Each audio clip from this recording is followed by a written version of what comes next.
Good morning, motherfuckers. It's time for some English lessons. Woo, woo, woo, woo, woo, woo. Today, we're going to talk about something sexy. Sex. Well, kind of.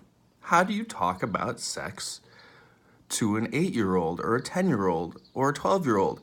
How do you explain how things work? How do you explain to them about the birds and the bees? That's right. That is what we call sex. Do they know about the birds and the bees yet?